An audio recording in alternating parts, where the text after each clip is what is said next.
Hi, this is Keith with How to Build Your Own Home. I want to talk about lumber, cost of lumber, framers, a whole bunch of things related to lumber and framing.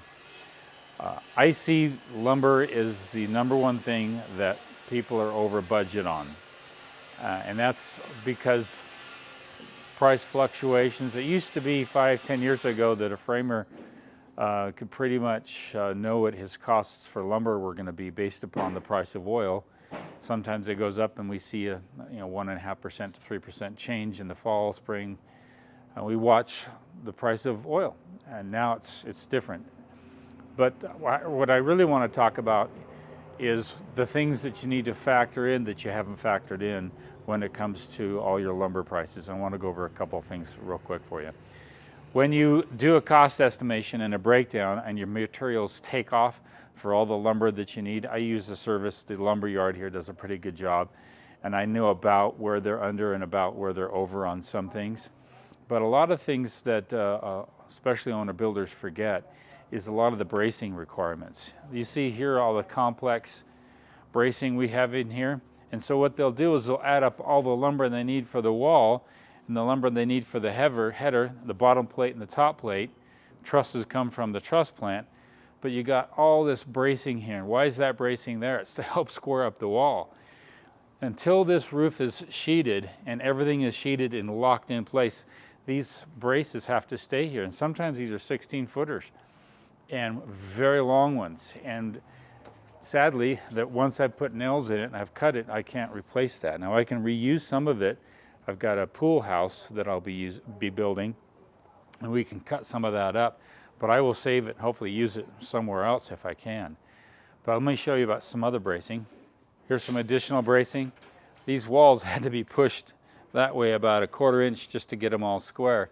Again, long bracing, bracing over here. If you turn around over here and look at the front door, we have bracing just going across the front door everywhere.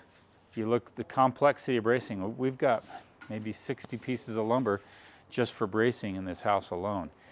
And you have to factor that in, and you don't know how much that's going to be. And so what I typically do with my framers is I don't bring a whole bunch of lumber, I just bring what they need incrementally.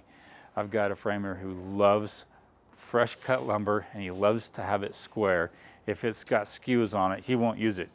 He'll call it garbage and he won't even touch it. And so I try to, it's like a buffet, and your mom says, hey, we got dinner, the family's coming over. Well, how many in the family? She goes, the family, and that's not really a known number. It could be 40, it could be 60, it could be 80. And so you make a buffet to accommodate for that. Well, with framing and construction, you don't want to do that. You don't want to bring overkill. You want to bring what you need for the day or for the week, because I've got a 25% return policy. I can't return that, but I can use it for some blocking. Anything that's under, over 2 feet, I save and I stack, like you see right here. I'm constantly saving lumber, and I'll just stack it. If it's a small piece, like this one, these here, of course I save those. I put them on my truck. I've got a lady downtown who's a retired old lady. She's about 85, and this is how she heats her home.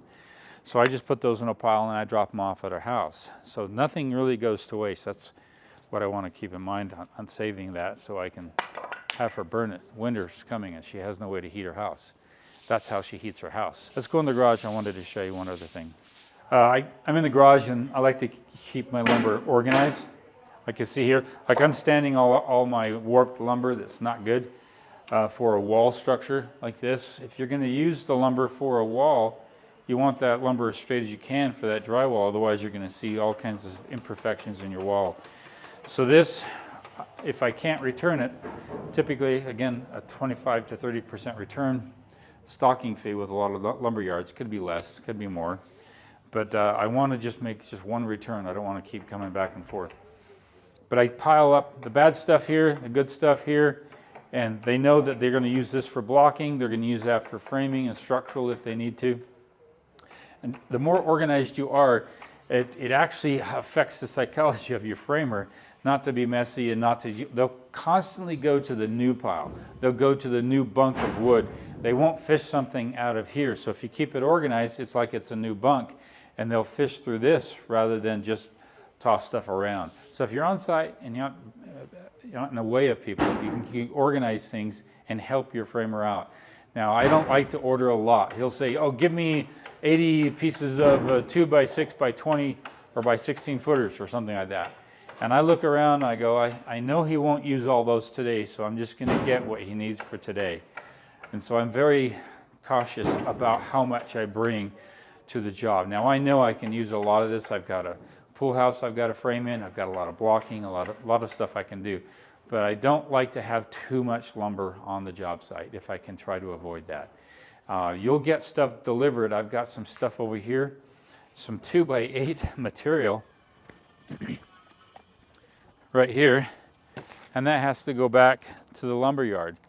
And that wasn't required. It wasn't on my specs at all. It was just something they thought I needed. So I'm going to tell them I don't want a restocking fee on this amount because I didn't need that. And so you have to be, if the lumber is, if you're on site and you're constantly watching it, you can kind of catch things, and you can be aware of what's going on. Lumber can be that huge variable, and there's one piece of advice I'd give. On your budget, when you do a budget for a home, you typically have a contingency over the entire budget. Banks like to see between a 7 and a 10% contingency over the entire budget. I've mentioned this before in other posts. I put an additional contingency of about 6 to 7% on framing also, which means because it's that variable that's really, really hard to nail down with exactness, I put in a contingency on there, so I now know that I'm budgeted for blocking, I'm budgeted for bracing, I'm budgeted for overages, I'm budgeted for the uncertainties. And if you set your budget like in July and you don't start building until November, that budget's wasted anyway. But if you have contingencies in there, it really helps with offsetting changes in prices, changes with uncertainties, all that kind of stuff. And the best way to manage lumber is to be here. The best way to manage the cost of it, is to bring what you need so that you don't have that huge restocking fee. There's a lot I could talk about with framing. I just wanted to give you some heads up on it. Again, this is Keith with How to Build Your Own Home.